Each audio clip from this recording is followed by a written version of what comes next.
Children of God, one of the good movies I watched as a young man was Les Miserables. The story followed Jean Valjean, a poor man who spent 19 years in prison for stealing a loaf of bread to feed his hungry family. After his release, society continued to reject him because he carried the label of a criminal. Nobody wanted to help him, trust him, or even welcome him into their homes.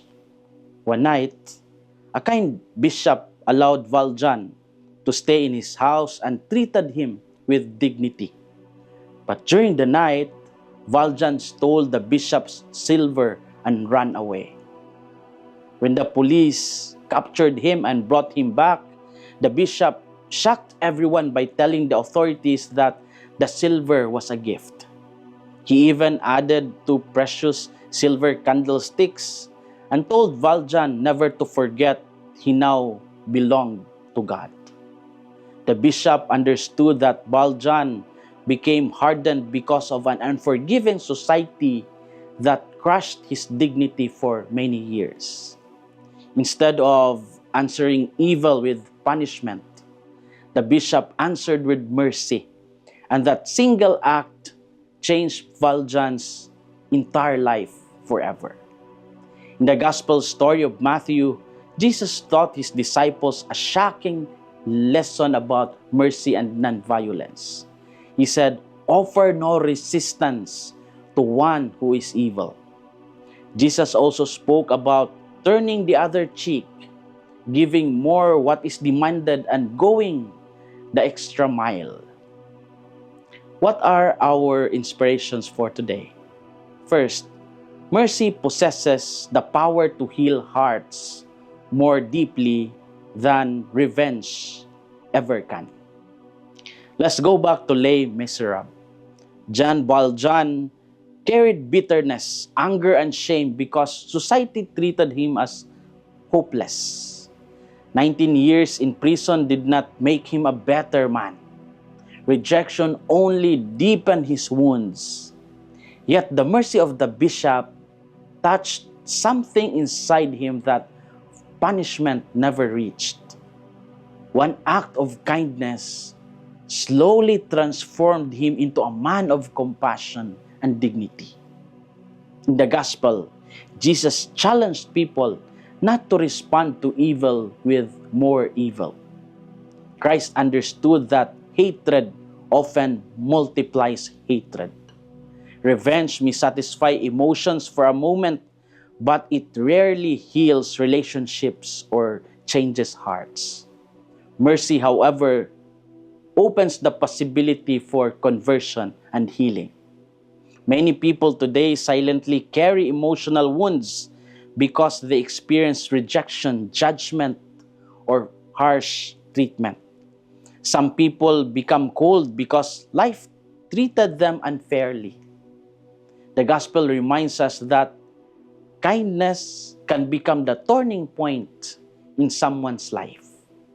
A forgiving word, a patient response, or a compassionate gesture can help restore dignity to a hurting person. Mercy possesses the power to heal hearts more deeply than revenge ever can. Second, generosity reflects the heart of God. Jesus encouraged his followers to go beyond what is merely required. Christian love is not limited to minimum obligations. It stretches toward compassion, understanding, and service. In daily life, generosity may appear in simple ways. Some people give time to listen to someone lonely. Others offer forgiveness instead of revenge. Some help quietly without expecting recognition. Every act of sincere generosity reflects the goodness of God, who continues loving people despite their weaknesses and failures. Generosity reflects the heart of God. As we reflect today, we ask ourselves, Do I allow bitterness to control my heart, or do I choose mercy? How do I respond to people who hurt or disappoint me? Am I willing to become an instrument of compassion that can help change another person's life? Children of God, the gospel today reminds us that mercy remains one of the strongest forces in the world. Jesus showed this kind of mercy throughout his ministry. Many wounded people today continue searching for understanding and hope. Sometimes one kind act becomes enough to save a struggling heart from despair. May we become people who choose mercy even when it feels difficult and costly. This is Father Felmar, SVD, your Good News caster from Radio Veritas Asia, the voice of Asian Christianity. And may the Almighty God bless you, the Father, the Son, and the Holy Spirit. Amen. Thank you for watching and listening. Stay inspired every day with our daily reflections. Be part of our growing online community of faith and inspiration. Don't miss a single reflection. Follow us on our social media platforms